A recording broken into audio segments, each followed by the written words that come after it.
Bonsoir, messieurs, dames. Bienvenue à ce conseil d'administration de la STM du 2 octobre 2024. Je me nomme Eric Allen Caldwell, je suis président du conseil d'administration. Je vous souhaite la bienvenue, que vous soyez ici en présence à la place Bonaventure ou partout ailleurs à travers le monde via le web.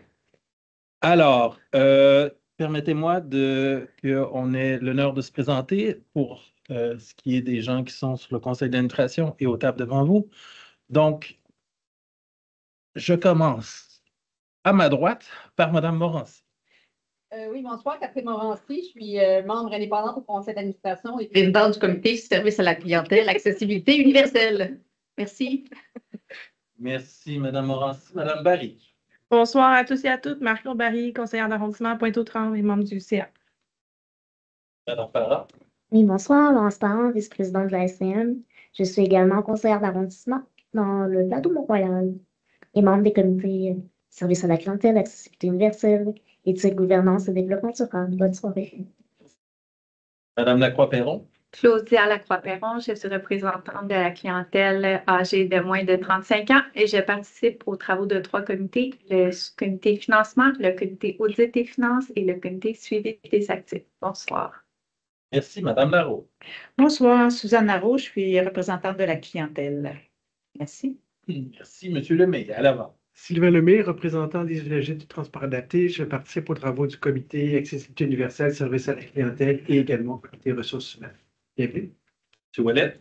Bonjour, Sylvain Ouellet, conseiller municipal dans François Perrault, l'arrondissement Villeray-Saint-Michel-Parc-Extension. Et je suis président du comité métiers des actifs et membre également du comité audit et finances. Bonne soirée.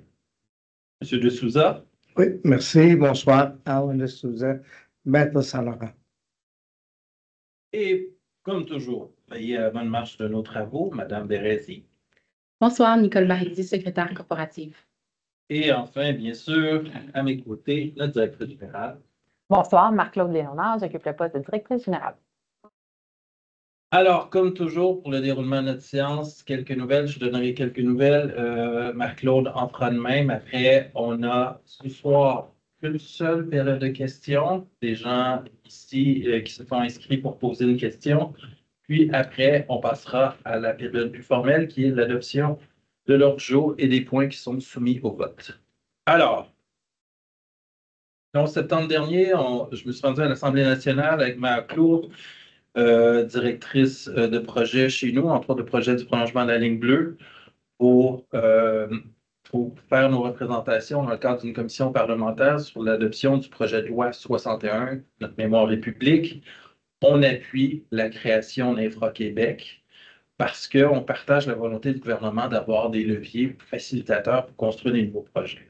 Ceci étant dit, nos représentations ont porté sur 2 aspects. Ces mêmes leviers qu'on veut pour les nouveaux projets d'envergure, on le veut bien sûr pour nos propres projets d'envergure à la STM.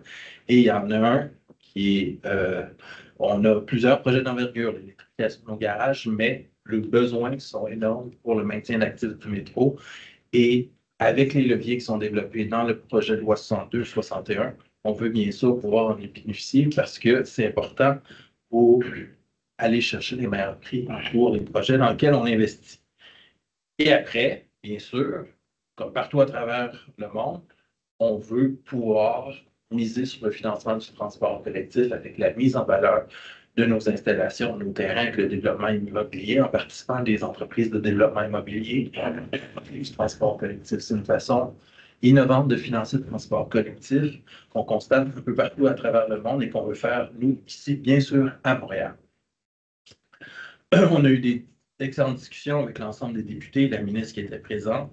Et on apporte des solutions concrètes aux défis du financement du transport collectif, tant pour augmenter les revenus, pour diminuer les dépenses, et on espère qu'on sera bien entendu. Désolé, je prends une petite gorge d'eau. Le 23 septembre dernier aussi, je me suis rendu avec la mairesse de la Chine, Mme Maya Vodanovic, où on a parcouru le réseau d'autobus à l'heure de poil du matin pour discuter avec nos clients justement sur l'effet de la refonte du réseau. Alors, on a recueilli beaucoup de commentaires, beaucoup de gens très contents justement de l'évolution de notre réseau. D'autres clients qui étaient préoccupés sur certains aspects. Et on a tout corrigé cette information-là. On a un travail qu'on fait de corriger l'information que nos clients nous relaient à travers le service à la clientèle, justement pour voir comment cette réforme-là qu'on veut au bénéfice des clients, on aura l'agilité et l'écoute pour l'ajuster afin de répondre aux besoins. Donc, ça a été extrêmement enrichissant comme exercice. Je remercie l'ensemble des clients qui sont venus discuter avec nous et c'est un exercice qu'on va reprendre. Personnellement, j'adore ça. 1, prendre l'autobus. 2, être à la rencontre des clients. 2 nouvelles voies réservées aussi, Papineau et Saint-Laurent. Pour Papineau, c'est dans les arrondissements d'Antique-Quartier-Ville et Villeray-Saint-Michel Parc Extension. Pour Saint-Laurent, c'est dans l'arrondissement d'Antique-Quartier-Ville. Il y a un total de près de 20 000 déplacements qui seront 20 000 déplacements en bus qui seront favorisés par l'aménagement de ces nouvelles voies réservées qui permettent une réduction du temps de parcours, une diminution de la variabilité du temps de parcours et une augmentation de la ponctualité des bus, en plus d'assurer une cohabitation plus sécuritaire et harmonieuse sur les voies. On est très sérieux à l'STM dans notre volonté de travailler avec la ville justement pour étendre notre réseau de voies réservées. On est content de voir que ça se fait encore une fois.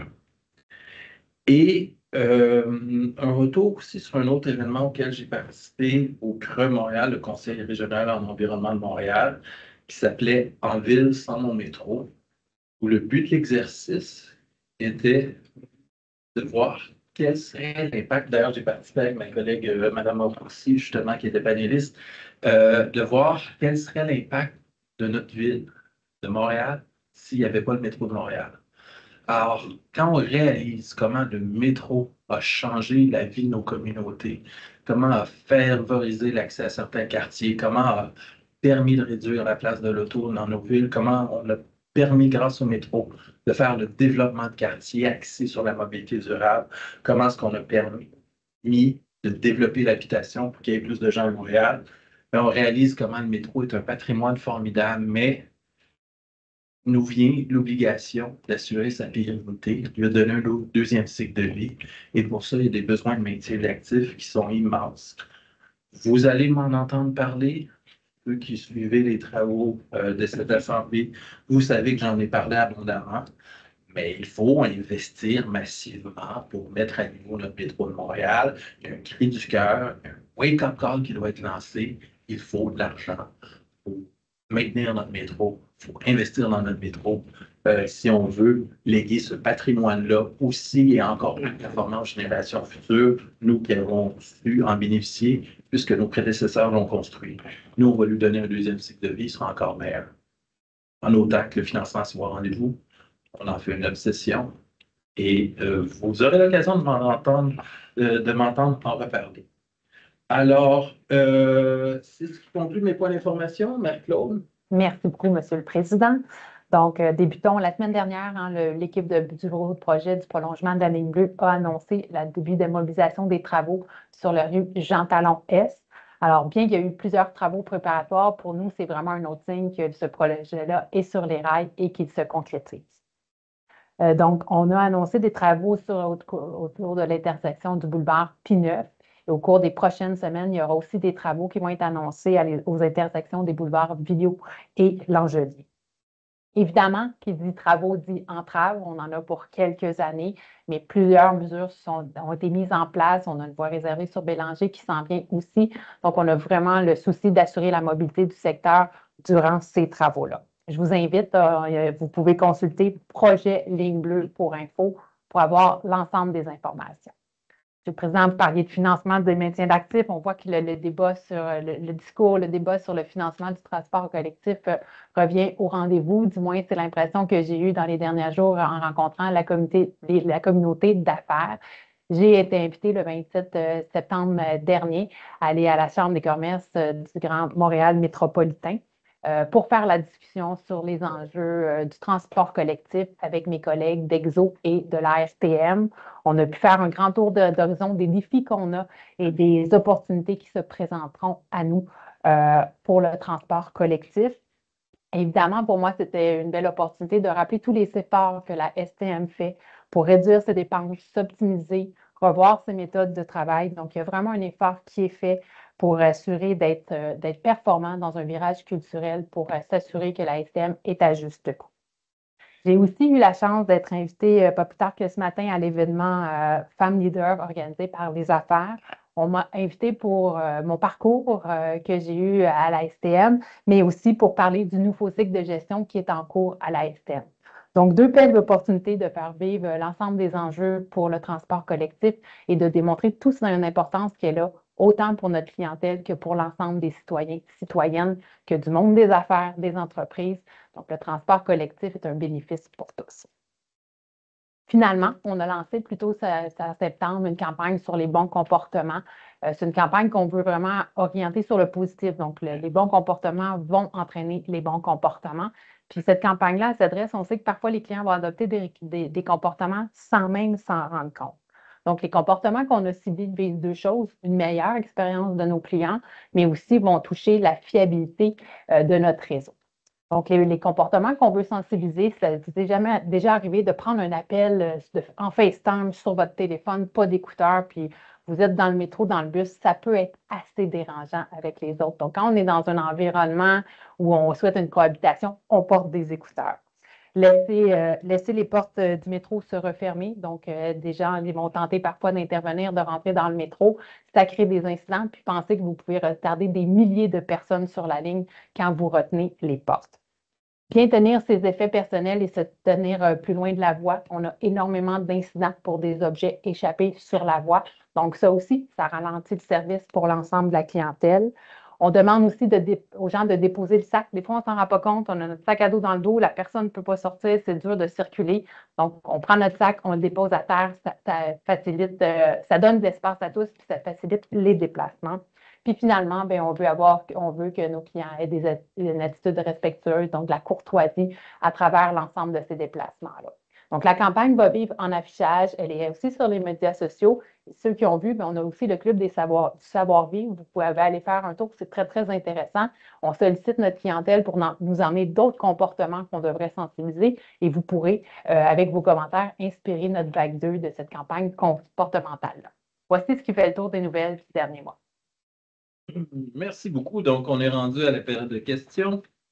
Alors, ce soir, une seule question inscrite. Et alors, j'invite au micro, juste avant, je rappelle les règles du jeu, vous avez le droit à 2 questions, une question principale, une question complémentaire. Et on y répond mieux qu'on peut, avec beaucoup d'éloquence. Alors, j'appelle donc au micro M. Jean-Jacques Ranger.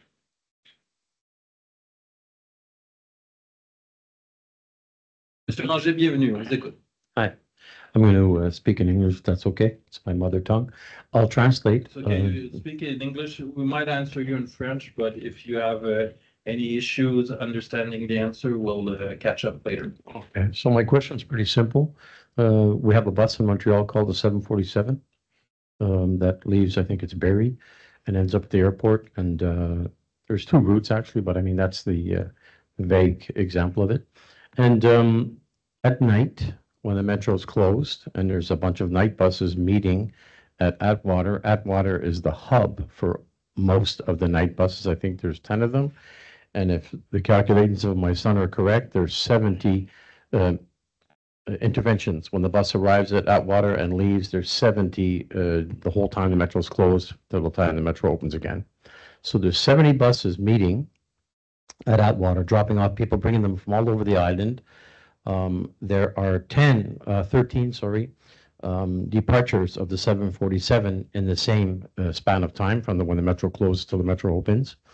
And when the 747 arrives to Atwater Street, Atwater and René Lévesque, instead of taking a right and going one more block and making a turn around the Atwater little area there where all the buses meet, terminus, I guess you can call it, instead of doing that, the 747 turns left and goes down Atwater to Linaugru, which is closed all night when the metro is closed. Nobody, people probably get there by Uber, but I mean, still, all these night buses that visit and circulate at Atwater Metro because it's a hub for the night buses forever, you would think, I don't understand why the STM that nobody has thought of swinging the bus right, taking an extra 3 minutes off the route, whatever the case may be, and then shoot down to Linaugru if you have to.